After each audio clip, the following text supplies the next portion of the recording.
I really got him. This man here has been, I would say, 143 times in the Johnny Carson show. 142. I'm sorry.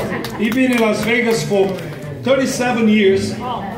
57 years he's been in Las Vegas, and he's one of the most favorite guys of many people.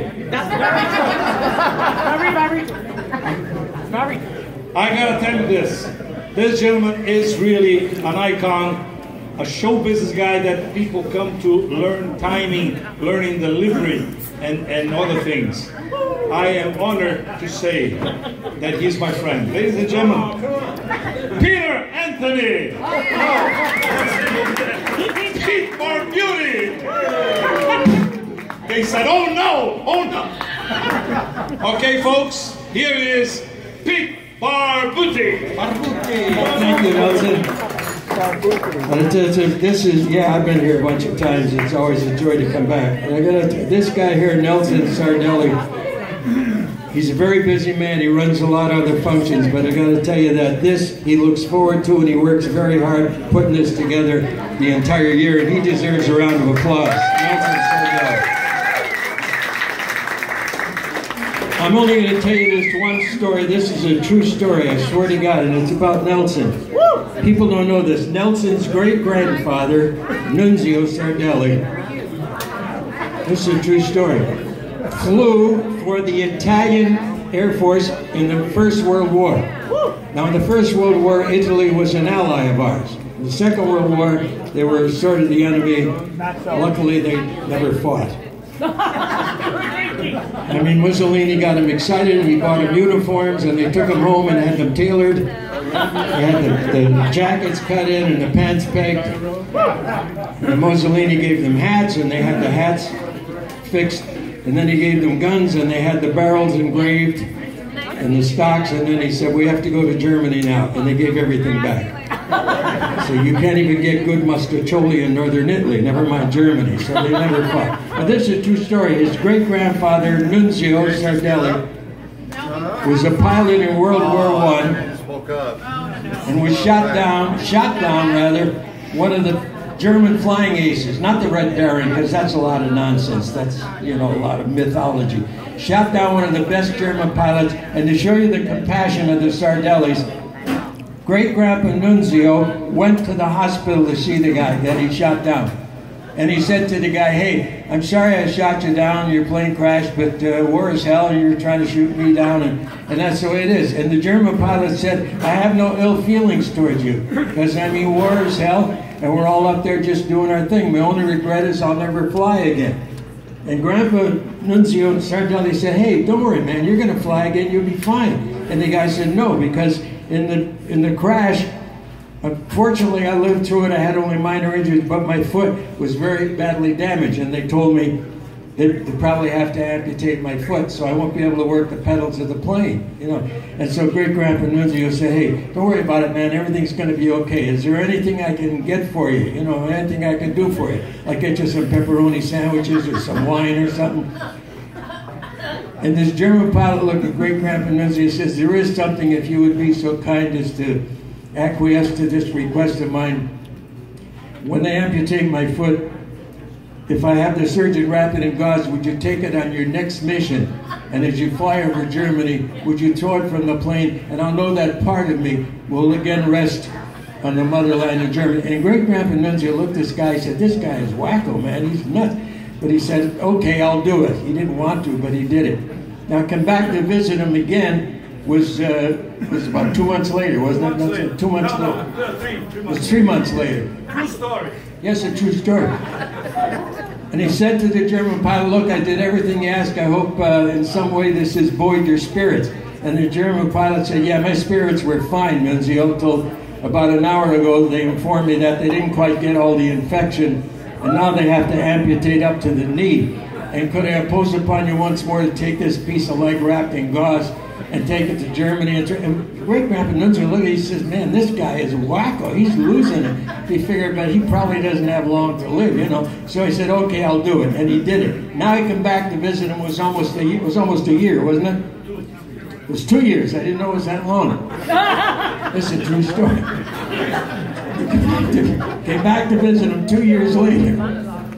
And this is a true story, mind you. And the German pilot was still in the hospital. And he couldn't believe it. He thought either he'd be discharged or gone by now. You know, he said to the guy, look, I did everything you did. I took your foot and I took your leg. I threw it out of my plane over Germany. Part of his home. And I hope you're satisfied. He was a little bugged at the guy. You know, I hope, in all, you know, sincerity, you're doing fine. The German pilot said, I was doing fine until just a couple minutes ago. The doctor told me they didn't quite get all the infection. Now they have to amputate up to the hip. Could I impose upon you once more to take that piece of light? And great-grandpa Nunzio nailed him right there. He says, hold on, pal, I'm on to you. You're trying to escape.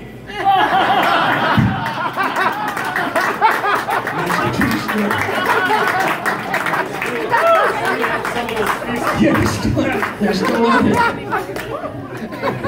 I'll tell you one more true story. This is like the boonies out here, you know.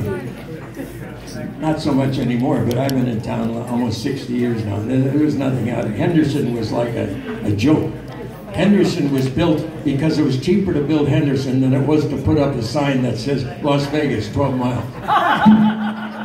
So when you got to Henderson, you could smell the munition plants and the rocket fuel factory that blew up. Do you remember that on May 4th, 20 years ago or something? Blew up.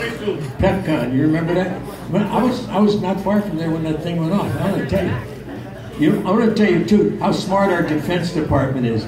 There are only 2 factories in America that make solid rocket propellant at that time. That's what fuels all of our missiles. There are only 2 factories. The one that blew up and factory number 2, which is a mile up the road.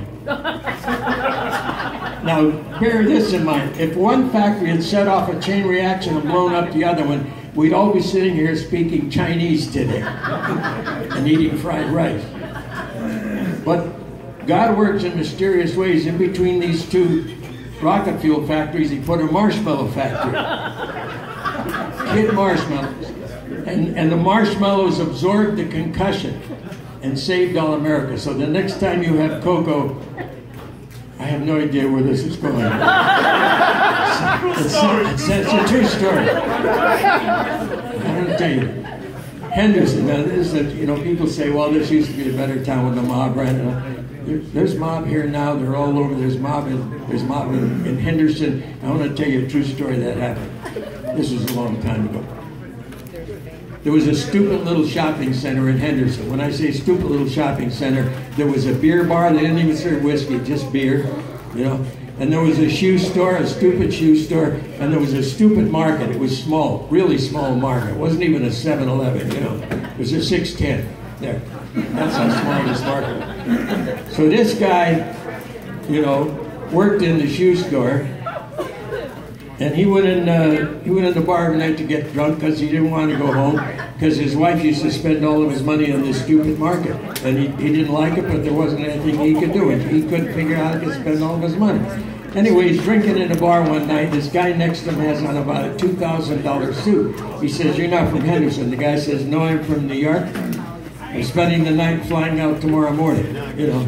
So this guy says, well, he said, my name is Henry, you know, and I work in a shoe store, and I come in here and I get drunk because I hate my wife's guts. And the other guy said, my name is Arthur, and I'm self-employed. Sorry to hear about your troubles. So they have a couple more beers, and this guy Henry says, Arthur, what is this self-employed? And Arthur looks around. There's nobody else in the bar. He says, I work for the mob. And Henry says, I can't believe it. You actually, like, you work for the mafia? He says, you're probably like a bagman or something. And this guy Arthur says, no, I'm a hitman. Now, this is a true story. And Henry says, I can't believe you're sitting here telling me you kill people. And the guy says, yeah, but I don't kill out of malice or contempt. To me, it's just like a business. And this guy Henry said, boy, I wish I could afford you. Excuse me, he said, I'd have you kill my wife because I really hate her guts. And this guy Arthur says, look, I can't do it for nothing, but my plane doesn't leave till almost noon. So give me $1 and I'll whack her on the way to the airport. That's a true story. So he parks his rented Cadillac out by this stupid market. Sure enough, here comes Henry's wife. Couldn't wait to spend his hard-earned money. Arthur ducks down. She walks by. He jumps up behind her, grabs her from behind, and strangles her to death. This is a true story, Mike. He strangles her to death. Excuse me, just a minute. It's not like you have so much music to play. When I get to a dramatic moment like this, you could go like, oh. Okay. Can you take it a couple of bars back? No.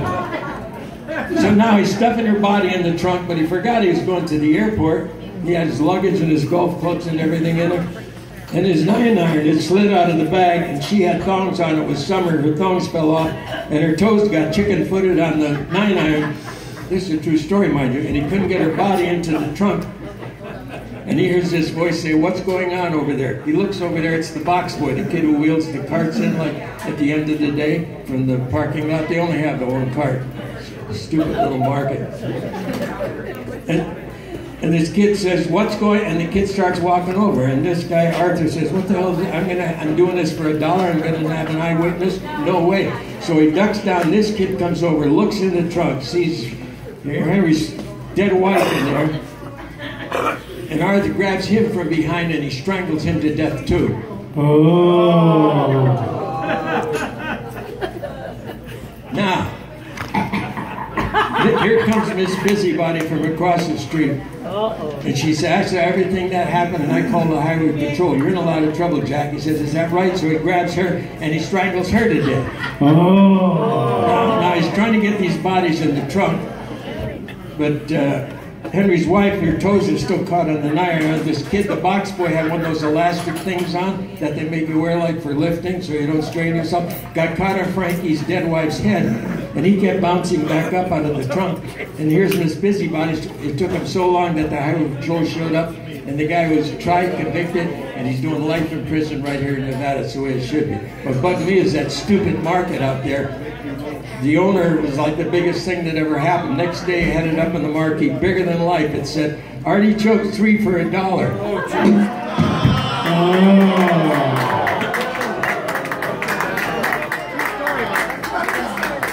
I warned you. I want to thank you for inviting me out here. I enjoy this every year. You're great people, and happy Father's Day to all our veterans. God bless you. Thank you, Nelson.